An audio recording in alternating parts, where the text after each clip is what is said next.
Welcome, everybody, to another episode of the Nonprofit Show. You know, Friday is one of my favorite days, not because the weekend is around the corner. It's because we get to join with our friends at Fundraising Academy at National University to do our Friday Ask and Answered. If you've been with us for now finishing up on 3 years, 700 episodes, you will know that every Friday we get to bring on a different expert from Fundraising Academy, put them in the hot seat, and ask them to respond to the questions that come in to the Nonprofit Show. Today we're super excited. One of my favorites, LaShonda Williams, who's a trainer from Fundraising Academy based in the great state of Texas in Houston. Welcome, my friend. Well, thank you, Julia, and congratulations. 700 plus episodes later. I know. Can you I only believe look it? like I'm 61. I'm actually 25. These 700 episodes have aged me. No, but you're always forever young at heart. And I tell people all the time, you're never your actual age. You're only as young or as mature as you think you are. And you are absolutely young at heart. So forever young. You found the fountain of youth. Oh my God. Well, that's hilarious. Well, I hope so. Keep drinking that special water. Hey, as we move forward with another episode, we want to make sure that we give our gratitude and extend our thanks to our presenting sponsors. They include Bloomerang, American Nonprofit Academy, Your Part-Time Controller, Be Generous, Fundraising Academy at National University, Staffing Boutique, Nonprofit Thought Leader, and the Nonprofit Nerd. And if you've missed any of our episodes, go ahead and check us out on our archives. You can find us on Roku, YouTube, Amazon Fire TV, and Vimeo. And you can also now stream us on podcasts. So wherever you like to queue up your content, we'll be there for you. Plug in those earphones and go with us every day. Okay, are you ready, my friend, LaShawn? I am ready. Let's get started. Okay, now I love the name withhelds because they're always like juicy questions. Okay, so this comes to us from Colorado Springs, Colorado, where, bless their hearts, they've just had a ton of snow in that part of the country. I mean, Yeah. everyone has, but I think it's been really horrible there. Okay, how long did it take for you to become confident when making a donor ask? While I love my nonprofit and development job, I get sick to my stomach with nerves before an ask. Oh, wow. That is a really great question. And there is no proper answer. So Okay. I'll have to be very forthcoming with you. I work in higher ed and I happen to be working at my alma mater. And so working at my alma mater, I tend to already have a lot of relationships. And so those that I'm engaging with, either I know them directly or we have someone in common. So as a development professional, before you even begin to think about making the ask, step one is developing the relationship. And Mhm. so as you're developing the relationship and get to become more acquainted with your prospective donor, your confidence level should build because you're asking them probing questions to find out what their linkage is to your organization, the ability, as well as the interest. Mhm. So with those nerves, I say, for me specifically, I've been in the industry full time, 6 years in my alma mater, and I literally hit the ground running. So within 1 month, I was asking. However, for literally within 1 month. And so for others, I say that, think about the scope of the relationship, think about the donor cycle. And for those of you that are familiar with the cost selling cycle, making sure that you've asked all of those critical questions because confidence comes from knowing your prospective donor. Now, Wow. in the perfect world, depending on what level gift you're requesting, because it may be an annual fund level gift, it may be a major gift, those will require different levels of cultivation and engagement. But in general, when you're thinking about a general ask for a smaller shop, I would say the sooner the better. And so I'm thinking no less than a month, no less than a 4 month period, because that gives you time to ease them through the donor cycle. Okay, now let me ask you this. Do you find that it's easier to ask somebody that you know or who went to your school or have some connection or somebody that you never knew and you started out, in that cause selling cycle from ground one? And I guess I'm asking about this. I think of like personality. And I think about, is it harder to ask somebody that you've known for a time, maybe not in this role, but you. So I would say that it depends on the individual. So confidence is a major part of that. And Yeah. so, I've asked non-alumni friends of the institution for financial support, and that is when I allow my passion to truly resonate in storytelling and why you should support the cause. And the particular person that wrote in, they love their organization, they're committed to the mission, then the next step is to simply convey that message in a way that the passion resonates. And as you're storytelling, the individual will feel the passion. And as you're talking about the impact of your organization, those butterflies will start to fade away. Because with each ask, obviously, everyone may have some apprehension or some concern. But as you're talking about it, then all of those challenges become alleviated because your entire relationship is manifesting. And in that moment, as you're telling that story, your confidence will build as you continue to speak with that prospective donor. Now, I know you to be a vibrant, confident, super cool woman. It's easy for me to hear this from you, but when you dig down deep and you've been doing this for a while and you're a professional, do you get these butterflies? Absolutely. You I do? get butterflies every time. Okay, So okay, like literally, so no one is okay. butterfly free. Trust and believe. You have to take that deep breath and then and absorb everything, and do that mental countdown, 5 4 3 2 1, and then you're on. And when you're Okay. on, you're being your genuine authentic self. You are sharing your cause. You Mhm. are sharing all of the reasons why the individual should support the organization. You're merely summarizing what your individual conversations have already been. And again, the time frame varies because for principal size gifts, it may take a year or even two. But if we're talking like annual fund level and some major gifts, you're able to cultivate that relationship relatively quickly, because there'll be instances where some donors will come to you ready. And Yeah. it's a Yeah. matter of you making sure that you engage them adequately and properly and give them the necessary information to make sure that that deal is sealed. But I say to the person with the question, you have the skills, you have the knowledge, you have the passion. Allow it to radiate through in Yeah. your storytelling. I love it. I love it. Well, let's go on to another question that comes to us from Angela from Los Angeles, California.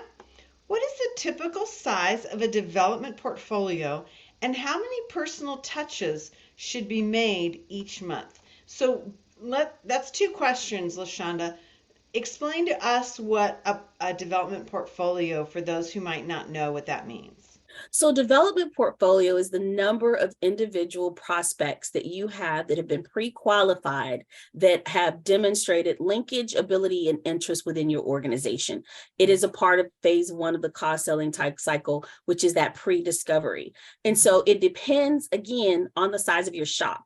Most of the questions that were being asked are kind of broad questions, but I'd like to give you versions or variations Okay. as it pertains to the questions. So for a smaller shop, you will have a smaller donor portfolio, because if you're one person singular and you're the director of development doing it all, there's only so many that you can handle. However, in a traditional shop setting, you're looking at anywhere from 100 to 150 for major gifts.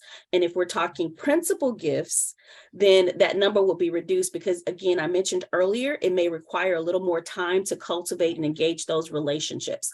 So typical major gift portfolio is around that range.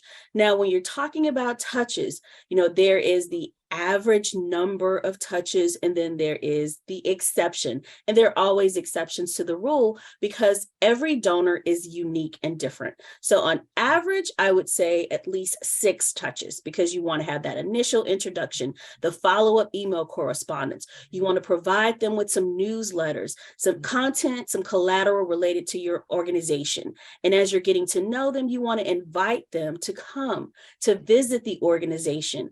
You may engage them in a virtual space. So there's a variety of different touches, and each touch will be unique based on your prospective donor. The And most what's that important time frame? I hate to interrupt, but what's that time frame? Those things. So it varies again, depending on the Okay. shop, but I would literally, when we're talking about major gifts, it can range anywhere from 4 months to a year. And the same with Okay. principal gifts. Okay. Principal gifts tend to take a little longer to cultivate, especially if it's a new relationship. So Okay. that's another variable to consider, because there are instances where you have a donor that has made a major gift. However, they may have ability to make an even more substantial gift, Yeah. which you would be cultivating. So it may take a little bit longer to get them to that next level. So Okay. again, there's a lot of variables in there. But on average, I would say 6 touches minimum, because you want to make sure that you have not only cultivated the relationship, but you have truly engaged the prospective donor in a very meaningful way. Mm-hmm. And if You you're know, managing multiple people in a portfolio, there's only so many hours in a given day and so many days a week.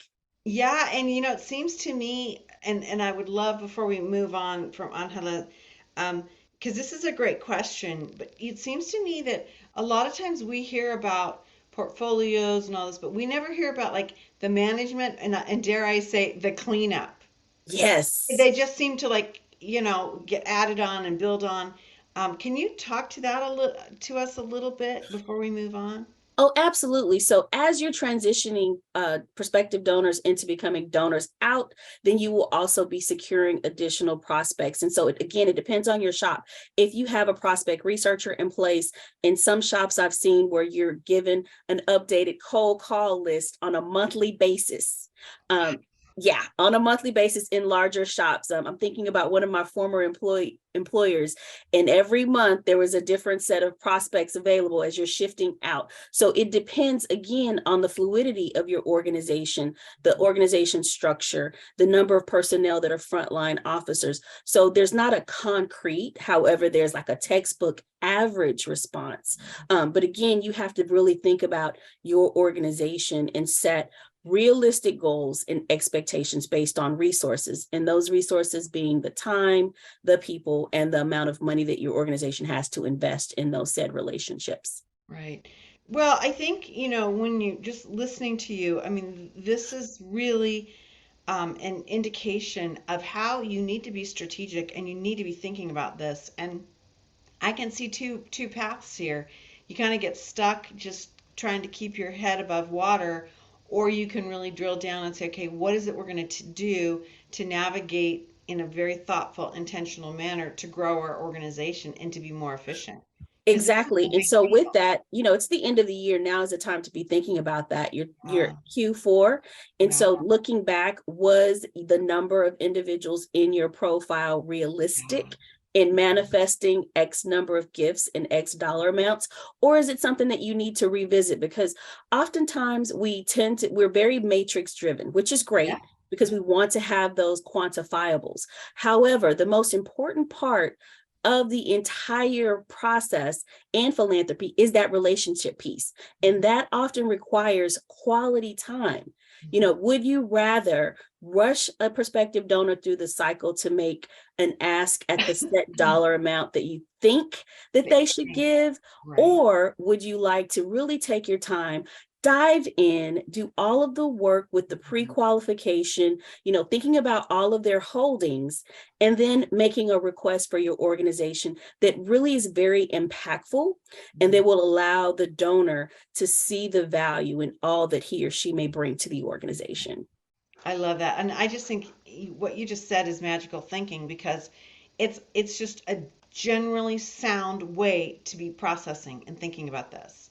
So Absolutely. I love what you said. Well, let's go on to Janelle from Santa Fe, New Mexico. She writes in, do you have any strategies for setting and keeping goals for the new year? I know this is a wide-ranging question, but I want to set myself up for success and not disappointment. That's interesting. I could use some tips. I love it. It I just love built it. on the previous question. So Yeah. I'm loving this. So, Janelle, the reality is now is the time, and I'm going to say that consistency. So first and foremost, we're metrics driven in this industry. So what I would say is take a look at your data. Allow your data to be your guide, because when you make data-based decisions, they're sound, they're thoughtful, they're strategic, they can be intentional. So take a look at your data. What have been your results over the past 3 years? What has been the trend? How much has been raised? How many donors? Looking specifically at your retention rate, what is the average gift amount? What are areas that have received significant support, and what are areas that may be priorities that have not received as much support? And that is how you begin to think about creating your strategic plan and essential elements that will provide you with the foundation to move forward to develop your goals. Now, when you're thinking about quantitative value, because numbers do matter, looking at your trends on average, I would say the safe yet stretch approach with goals is looking at the previous year and thinking anywhere from 10 to 15% increase based on your pipeline. And your pipeline is important, because if you do not have a substantial pipeline, then you may have to modify accordingly. So, setting those goals is important, but having that foundation of the quantitative information, being very strategic and looking at your numbers will help you create that foundation for success. I love that. Janelle, I'm totally caught up in this whole concept of goal setting and everything, and I've done this since I was a teenager, all the way through. My process for me that has really helped is that, and I'm very blessed because I work with 3 screens. So one screen that I always have up is it's like a task list of the things that I need to do for the day or the week and everything. But I have my goals written out or in this like system that we created by month. I mean, obviously they're annual, but then I filter them in so that it's not just at the end of the year and I'm like, did I achieve my goals? Well, it doesn't work Yes. that way. You need to be working on them a little bit, at a time. I also have a porcelain elephant in my office that I look at every day. It's the first thing I see when I come into my office. And it's to remind me that how do you eat an elephant? One bite at a time. It's Absolutely. little things that get you propelled towards and marching consistently towards your goal.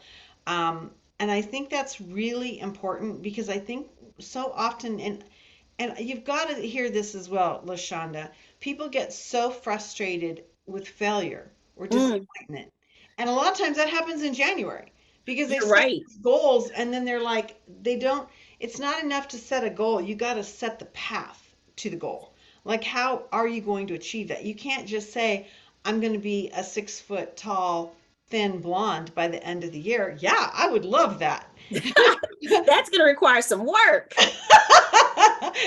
Yeah, and a giant stretching machine in my office. Okay, so you gotta back up here and say, how do we get to that goal? Exactly. And I think that's for me a big part of it. But yeah, and I love that Janelle wrote, I don't want to set myself up for disappointment. And you're right. You were spot on, Julia, when you said those incremental goals along the way. And what's really important, Janelle, to make sure that you don't set yourself up for failure. And Julia said it best, and that is having those monthly kind of goals. Identify some things that you can do, and then make the time to celebrate those successes in Yeah. between. If your annual goal for the next fiscal year is $2 million, at every $100,000 increment, set yourself up for a celebration, Yeah. because we have to celebrate the small successes because they contribute to the overall arching big picture.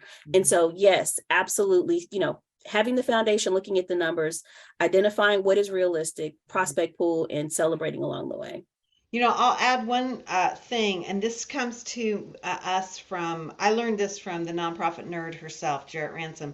And one of the things that she added to my personal equation was good, better, best. And Mm. so 3 tiers. So when I'm setting my goals, the 6 foot thin blonde. Okay, well, what about the 5'5" thin, not so thin, but chubby blonde, right? You know what I'm saying? So that you're like, okay, you have like a goal And then if you blow by it, you can, instead of just giving up, you can say, okay, well, how could I be a little bit better and what's best? And that has really changed some of my thinking. And so that is one tip. Again, I learned that from Jarrett Ransom, the nonprofit nerd. And it's very interesting for me, and maybe it's just my personality, LaShonda, but it's easy to seem like you can work towards that good and then keep going to better and best. Does that make sense? Absolutely. I mean, that is absolutely it. Constantly thinking about it, evaluating, reevaluating. And that also allows time in case if you need to pivot just a Yes. little bit. Just a Yes. little bit, because we can do our best as fundraising professionals to plan to the T. Hmm. However, there are instances where something will happen that we may not have anticipated, and that is the opportunity for you to pause and to pivot. So yes, giving yourself that latitude is really important as well. Well, if we didn't learn that from COVID, from COVID, 2020 did it yeah, to us. yeah, baby. Okay, Keith from Cheyenne, Wyoming. Just saying the two words Cheyenne, Wyoming gives me a chill because brutal weather, brutal weather. Right? Oh, whew. Okay, Keith, I hope you're warm and toasty. Have you ever heard, Keith asks, have you ever heard or worked with a part-time fundraiser? We're wondering if this concept would even work. We need to hire a fundraiser. This is Oh, a loaded question, isn't it? it is very loaded. It is Yeah, very complex, and it yeah, will require a lot of pre-discovery. yeah. So yes, I've had the benefit and the experience of working with a part-time fundraiser. So with that, generally speaking, when individuals are preparing for capital campaign, they'll hire part-time Yeah, workers and yeah. contract employees. But there are a couple of things that I would love to share with Keith before we even get to that point. First and foremost is really identifying what it is specifically that you'd like that individual to do, what the parameters will be, what the expectations are, what resources you are going to make available, and putting together an RFP that is ironclad, because you want to make sure you're very clear on that. You'll also need some form of a non-disclosure agreement, because you want to make sure that that particular part-time professional understands that they're working for your organization, and that organization, the information retrieved is on behalf of the organization. The relationship is owned by the organization. You'll also need the confidentiality agreement. So you want to make sure it's very ironclad. So having all of those fundamentals in place. What are the deliverables, and what's the time frame on those said deliverables for the expectations, what that financial goal is, and when those what are the matrix for determining that, and then ultimately what the pay period will be. And so when you're thinking about a part-time person, I'd start within your network, your AFP chapter, see if anyone else has used a Smart, part-time person before, smart. because you want to properly vet the individual and make sure that they're truly a fundraising professional. Then in addition to that, after you've had an opportunity to complete the vetting process, which is great to identify prospects, but is that individual a good fit for your organization's culture? That's a whole nother conversation. So you want to make sure that that person is a good fit that would be able to benefit your organization, not only from an internal perspective, but outward facing. Does that person possess the personality in addition to the skills that meet your constituency and prospective donors where they are, that could yield quantifiable results? So part-time fundraisers can be very fun. They can be very helpful, but you also want to make sure that you put in the work to make sure that you're very clear about the expectations, and you're protecting donor privacy and the resources that you're making available to the individual, as well as what those deliverables are. It's so interesting hearing you speak on this and helping Keith. Um, the end of this question that Keith writes in, he says, we need to hire a fundraiser. And with what you just said, LaShonda, it almost makes me think that you got to ask the question first, why? Mm, And it's easy to say, well, we need money. Okay, right, but what you said was a process in itself. exactly. You as an organization have got to really drill down. to how this is going to be managed, or the expectation of bringing new donors in is never going to be met. Right. And it's really important that you take the time, because we need a fundraiser. It also creates a heightened sense of urgency, and there are instances that we are being reactive as opposed to proactive. So I would encourage Keith to take a second, take a step back and go through the processes of strategically thinking about how that part-time fundraiser will benefit the organization. Because keeping in mind, with a part-time fundraiser, just like with a full-time employee, there's going to be training that's required. That individual will have to become, vested within the organization. That individual will need to be very knowledgeable of not only the priorities, the impact, but be able to convey the cause in such a meaningful way that they can be successful, even though they may not be full-time. Right. And so, and I'm also thinking at this point, another viable potential option would be, thinking about some of your volunteers of your organization and transitioning them into becoming more involved in the solicitation process, because volunteers are our number one advocate. Volunteers often transition into becoming donors. They're already invested into your organization. They know the organization's mission. They have supported it. And who better that can convey a message to prospective donors than one who is committed their time, which is your most valuable commodity. Yeah. I love that. And I have to witness to you, I hadn't thought that. My brain hadn't gone there. But yeah, I love that idea. Especially as you said, there's a passion that, volunteers have, and think about that on that whole tool of saying, I'll never forget the time, right? Right. I'll never forget the time I witnessed this or I engaged in that. That's mining gold right there. Those volunteers, they live this. They live it. They know the impact. They have the passion. And when you're talking about volunteers at this point, you still need to make sure you have the confidentiality agreement in Yeah. place, and understanding and defining in what way or what capacity you'll have them to participate in that solicitation process. But number one, top priority in terms of effectiveness in fundraising, peer-to-peer. Yeah. Yeah. And they can also help with bringing prospective donors in the fold, because they have an entire network of friends that the organization may not have any connection with, but they can be that bridge or conduit to increase the number of prospects. So that's definitely a viable option that I would seriously consider. Well, LaShonda Williams, I would say that you are a friend in my network. It has been amazing, as always, to have you on another episode of the Nonprofit Show. Ask and Answer episodes are my favorite. I love watching them when I'm not on them. I love being a part of them when I am. It's just riveting to get somebody else's um, intelligent observation and commentary and help on these questions that come in. They're super random.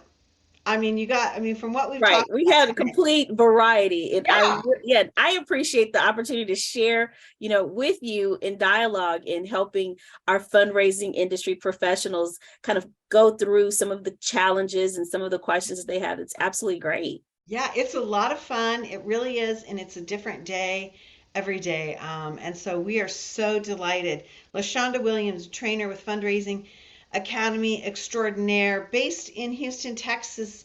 And LaShonda's very interesting because you might have heard her say this, but I want to amplify this a little bit. She comes from the higher ed sector within the nonprofit world. And those to me, LaShonda, those are the kings and queens of fundraising. Our higher ed, it's really remarkable. It's truly remarkable what our higher ed sector does. And so it's super cool to have you be with us. And I'm always delighted when I see your name come up on the schedule. The pleasure is all mine. And I can tell you, working in higher ed every day has its wonderful benefits. And I tell everyone all the time that the intrinsic value is unquantifiable. And I simply live for commencement day and the day that donors make their first gift. I love it. It's the best. Well, you are a treasure, my friend. I hope you get to enjoy a fabulous holiday. If you joined us in the green room chatter, we were talking about that. And before I go, I want to make sure that we extend our gratitude one more time to our fabulous presenting sponsors.